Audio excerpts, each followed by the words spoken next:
Hi everybody, this is Cindy Guentert-Baldo, and this is another installment of Llamas Love Lettering.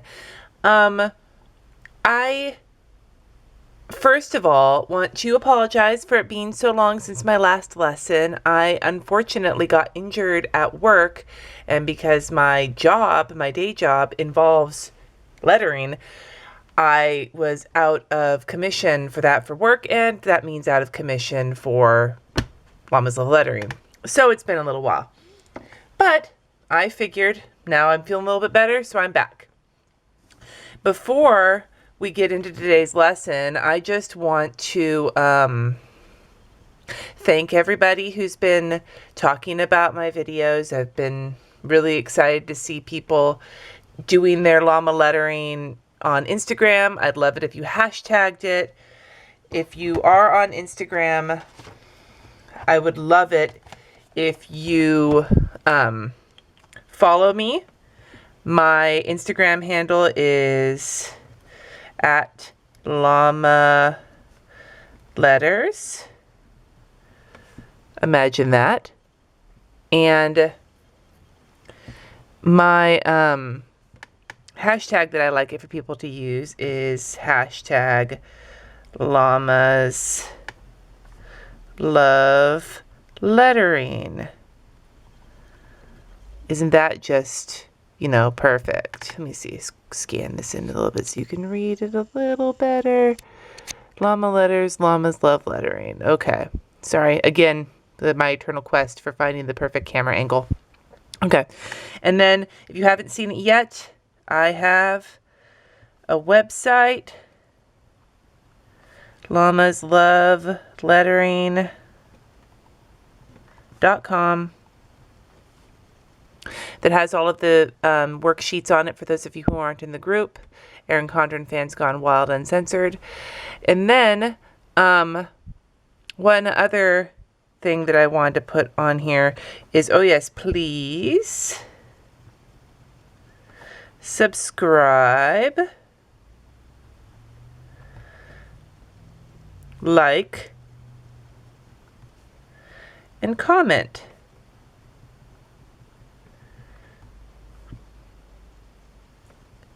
Heart.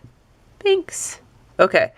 Now that I'm done muttering, these are just, some things I want to say, but also notice this beautiful paper that I'm writing on and how there's absolutely no bleed through.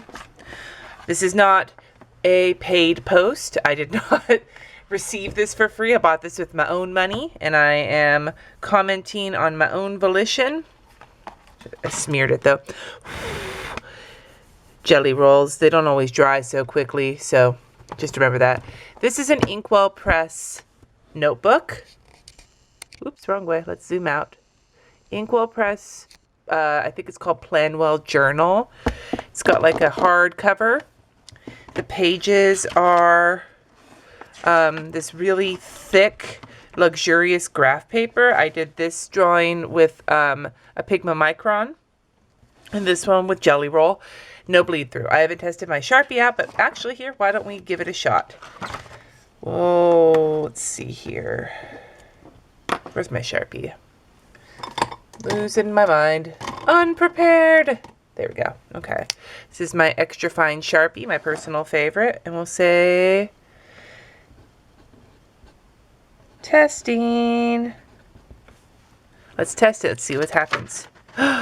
There's a little bleed through, but not very much. It's hard to say in a lot of these like notebooks.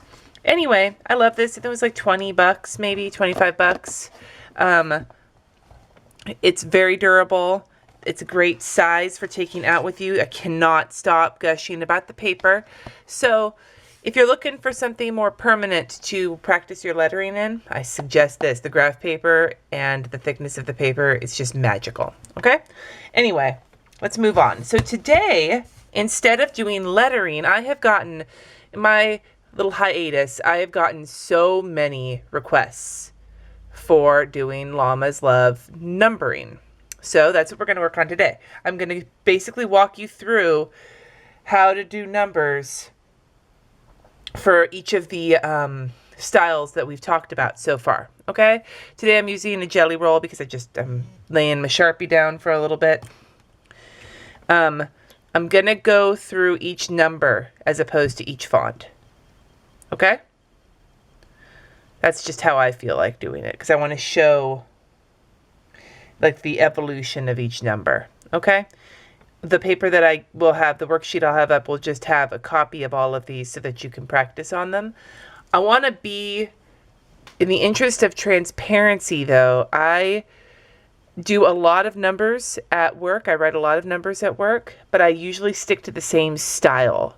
I'm not as comfortable changing the fonts up of the numbers as I am changing the fonts up of my letters. So if you notice me fuck up, that's why. I'm doing this for y'all, not because I love writing numbers in different fonts, but because a lot of you want to. It's not hard for me to do it that way, but I'm also not as comfortable. So just bear that in mind and be kind. If you're not going to be kind, well then that's fine too. Just save it for a day when I'm in a better mood. Okay? So, before I get into each kind of style, I'm going to zoom in a little bit here. Here we go. Ready? Woo! Okay. So before I get into each specific number, I want to just show you the way I write my numbers generally. This is not my fancy numbering. This is my basic numbering. Everybody has their own style, so it would behoove you to write your numbers out, to take a look at them, to see if they're going to mesh well with the things I'm going to show you, or if you might want to like consciously change some of your numbers when you're fancying them up. Okay, so this is how I do my numbers. 1, 2, 3, 4, 5, 6, 7, 8, 9. That's how I do my numbers. Okay. Anyway, so notice a couple things. With a lot of numbers, some of the things you'll see the real differences in are in 8s. People change up how they do their 8s a lot. 2s, 3s tend to be the ones I see the most, with the most change. But anyway, this is my regular number, so bear that in mind when I show you how to alter your numbers a little bit, that this is my regular number handwriting. Okay, so let's start with number 1. Okay, so like I said, regular number 1. But you can, if you're doing like when you're being conscious about your numbers, I tend to add the little serif to it because I think that makes it look a little bit fancier, you know? So I'm going to zoom in just a little bit more. Okay, so I do the serif one for it to be a little fancier. Now for my cursive, regular cursive one, if I'm trying to be a little fancier, then you do the same thing. I just sort of add a little bit more like panache to it. It's hard to describe that. Okay, now the next one I'll show you is how I thicken my regular printing one. This is the one, this number is the one that I use the most. This style, the thickened printing. I don't usually add the bottom part for this. I'll just sort of draw out the box and then add the little serif and color it in. Okay? Now for a fancied up cursive one, what is it that I always talk about with my fancied up cursive? You thicken the downstroke. So you do your 1, leaving the bottom a little fatter, and then you just thicken up the downstroke. See? Okay. Then we move on to that the serifed negative space lettering. So to do this, I bring it up the serif and then I bring it down, but I take, you notice that I put the line a little deeper into the serif and then pull that out. And then I'll usually just bring it down like that. And that's how you do that kind of a one. And then you can embellish it. You can add like little stripes to it or do whatever you want to do, color it in. But that's how you do the negative space serif. The negative space sans serif, you can do it one of two ways. You can add the little, like do completely sans serif like this, where it's basically just a rectangle. Or you can add the little bit like I do, even though it's not fully sans serif, I do what I want. Okay, and then for the cartoony style, the big bubbly style that I like to do, you just exaggerate it. And one of the things I've noticed with exaggerating is when you angle it a little bit. Instead of straight up and down, you bring it in a little. Okay, so that's one.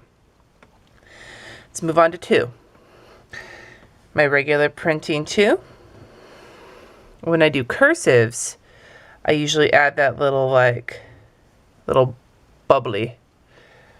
Then your regular thickened up printing two, just, you know, do your two and then just kind of thicken it up by just following the curves and then color it in. I'm going to be super sloppy coloring it in because I just don't feel like doing it right now. Okay. And then for the cursive, it's the same deal for thickening the downstroke. And then just thicken. Now, I don't like this as much, and I think I over thickened some of it, but you just get the swing of it as soon as you get used to it. Okay. Now, this is right where you're going to start seeing my uncomfortableness with jazzing up these letters for the sans serif. Now, to make it look interesting, you really want to add this little circle. So you kind of add the circle and then bring it down and then bring it across, right? Now, you have your circle, kind of thicken it up a little, and then thicken it up here. I don't like that much, but I messed with it so many ways to make it look better, and I just don't like it. So, but I'm leaving it at that. That's the best I've got for that one. Just try not to do too many twos. And then the negative space lettering with no serif. This one, okay, so this just takes practice. You follow the two, but you want to bring in this part of the two a little early. You don't want to go all the way down to the bottom like you did here. Then bring it out, and then down, and then you bring it out all the way up a little bit, and then follow the curve of the two. You see? Alternatively, you could do it the other way, come down this way and go around. It's kind of like doing the S's. When you're practicing the S's, you have to kind of compensate for it so it looks super derpy. Like you can't like when you do these S's, you can't just do like a regular S because then you can't make it look right. You have to like kind of pull it back a little bit and then open it up, you know? Anyway, that's kind of the same concept with the two. Okay. And then for the cartoony, it's the same thing. You just exaggerate it and decide on one spot to be bigger. Like here, if you want to do the same thing, you bring it in, out, and then make it fat. Like a fatty boom batty.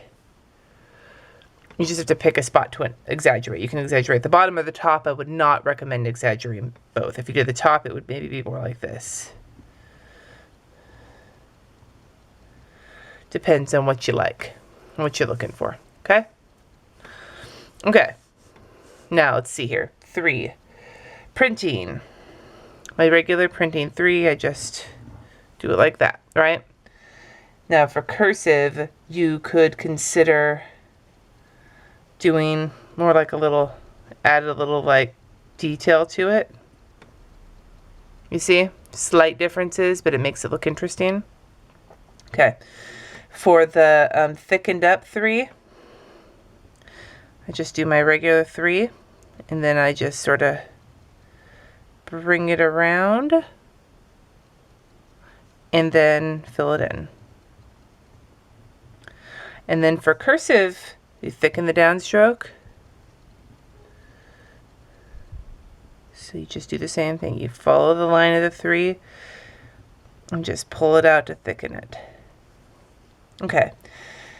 Now for the serif font, so kind of make your 3 like this, and you want to kind of exaggerate these 2 spots, okay?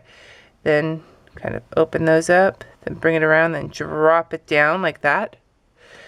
Then bring it back around and drop it down, and then bring it up again. You see? Okay. And then for the negative space with no serifs, okay, so here's another one where you got to like kind of pull it up short. I know size doesn't matter, but in this particular situation, keep it short. Keep it to the minute, man. So bring your 3 around, and instead of going deep, don't penetrate too deeply with this part. Just bring it back. So you see it's similar. They see how they're similar, but this one's not penetrating. You want to keep a shallow penetration. I'm going to keep going with this. Then you bring it around like that. Now, I'll be honest with you. 3s are one of my bitch ass numbers right now. I hate 3s. I go back and forth between numbers. I have to use, like I said, I write them a lot at my job for prices, and like, so I'm bomb at 9 because everything is 99. But 3s are one of my nemesis right now. Anyway, so pick a spot to exaggerate, maybe the top. Shallow penetration, bring it around. And that's how you get your big cartoony over-exaggerated letter or number. Sorry. Am I doing this one? 7. Yep, okay. 4s. 4s used to be my bitch ass hoe, but right now they're pretty good for me. So for printing, basic 4. For cursive, I kind of bring it in a little bit and add that little fancy like swoosh. For the block 4, like the filling it in, draw your 4, then drop out, like bring out each of those, and then this one as well, like that. Doing that's fairly simple. It's just watching your proportions. 4s can look really stupid really fast, and it's if the proportions, these all need to be proportionate with each other. If they're not, you're gonna have some shit like this. I know that looks like over exaggerated, but believe me, unless you're going for that look, it looks super derpy. And then for the cursive, thickening the downstroke 4, then you just sort of bring it in like that. Okay. For the serif 4, this one's easy. Now you can do this in a way where you're not trying to have that little ugh, I don't like that. I was talking. Okay. No. Let's try this again. You can do this in a way where you don't have that little line that goes through the negative space, but honestly, I think it looks kind of snazzy, so I just leave it with a 4. You draw the 4 and you just add the extra line. Now you can practice it so that you can get rid of that thing. Or if you really want to be sick, you can do that, and that looks even cooler. Okay? So that was the serif one. Now the thickening it up with the you have to kind of get get used to it. Oh, I can't talk today. So like kind of like an L, then bring it down, right? Then over, then up, then over, then up. You want, again, proportionate. You want to try and keep these spaces even. Up. Like that. Now that you know you've got it right if it doesn't look all like kerflooey because you were able to get these all right. Okay? And then for the big fatty boom batty one, just pick a spot. And there you go. Again, try and keep it as proportionate as possible.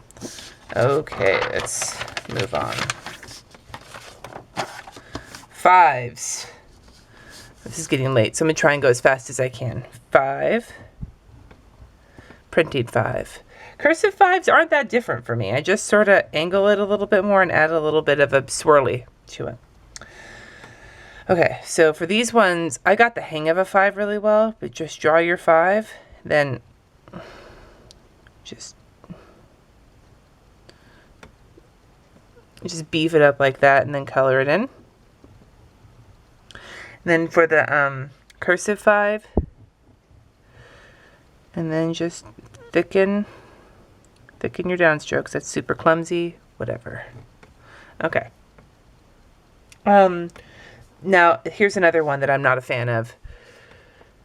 So for the serif negative space, what I do is I usually drop it down here a little bit to make it look more interesting. And then I just add the negative space that way. Okay? I'm not thrilled with that, but it'll do. Okay, so for doing the negative space with no serif, so you draw your 5, right? Now you want to, like I said before about the penetration, see how that looks kind of like smooshed together? That way you can bring it around and have it still look decent. And as for the big fatty boom batty, do the same thing, just puff it up a little bit more. Okay? 5. This is, Jesus, this is going to be a long video. Okay, 6s. And 6s and 9s are pretty much the same thing. 6 and 6. Or however you want to do it. My cursive 6s look pretty much the same as my regular. To thicken it up, I just bring it around, then I bring it back around like that. And then I color it in. For the thickening the downstroke, thicken it here, bring it around, and do a little thicken it there. Okay. For the serif, you want to bring it around and then stop. Stop short of the end of the 6. I have a little curlicue here. Bring it here and then drop it down. And then bring it around and then drop it back up again. Like that. And then for doing the negative space, bring it around. And once again, you stop. And this time you just follow the curve out like that till it looks kind of like a wiener. And then add the balls. And then if you want to do the big one, you over exaggerate. Okay? 7. 7s can be where people sometimes have like, this is where an easy pitfall. Okay? So you have your printing 7. Do the little swirly for your cursive 7. Here's a pitfall. If you're gonna have something be fatter, have it be the downstroke. Okay? Which goes into the cursive. Thicken the downstroke. Now for the serif there for the cursive one, it'll look nice. Okay, so for the serif one, pull it in like that. And there you go. For the sans serif, this is where you have to be careful. Add your serif again. Bring it down. Fatten it up. Now bring it back in. You just want to try and make sure that this top part is a little thinner than the bottom part. When you don't do it that way, it can look kind of weird. And then for the fatty boom batty, I usually just exaggerate the heck out of the bottom. Okay, 8s. So my printing 8, I do the circle, circle. This is the circle, circle 8. Circle, circle. For cursive 8s, I do the figure 8. Okay? So for thickening the circle, circle, it's as simple as you think it would be. You just thicken it. You don't want to get too fat here, though. You want to kind of be like, you want to try and keep it looking even without a giant, like, colored in area in the center. That's a big pitfall with the circle, circle 8. For the swoosh, for the thickening the downstroke, you just bring it in and then thicken that part of the swoosh. See? Now, for the serif, I prefer to use the swoosh. So bring it in, bring it around, then you just go back and add that part and then pull the top of the 8 out. So you save this top part until you're done. And then, these always look so stupid. Okay, so circle, circle, you just make it look kind of like boobies. Like that. And then you add the nipples. I am full of sexual innuendo. To make it big, I exaggerate one part, either the top or the bottom. Okay? And then we're finally on to 9. Oh my god, am I going to run out of batteries? Let's find out. Okay, so that's my cursive 9, my printing 9. I just do this regular old 9 like that. That's my cursive 9. But this is the only time when I'm actually printing do I make a 9 like this. Every other time I do the swirl around. So to thicken that one up, I just bring it here and kind of bring it back around again to thicken it up. And then for thickening the downstroke, draw your 9 and then go back in again and bring it out to thicken it up. Then for the serif, it's similar to the 6. You start here, bring it around. When you pull down, make sure that there's a gap. You can use that gap to add your serif, or your negative space, I'm sorry. And then for the sans serif, do it again. Bring it around, leave the gap, right? But this time, bring it in, and then bring it back up to meet right there at the gap, and then add your thing in the middle. And then for your big fatty, bring it around small. There you go, big 9. So that's the basic way to do all of your numbers. I'm going to zoom out so you can see this sheet. Okay, you can see that they have like a pattern to them. It's basically following the same principles as the lettering, just with the numbers instead. The only real difference you run into with numbers is that unlike letters, people have much more firm expectations in their mind of what a number is supposed to look like. With letters, you have a little bit of leeway because the print and the cursive versions of numbers are so different from each other. You can kind of like massage them. But with numbers, you gotta kind of follow the proportions a little bit. Otherwise, they look really, really, really strange.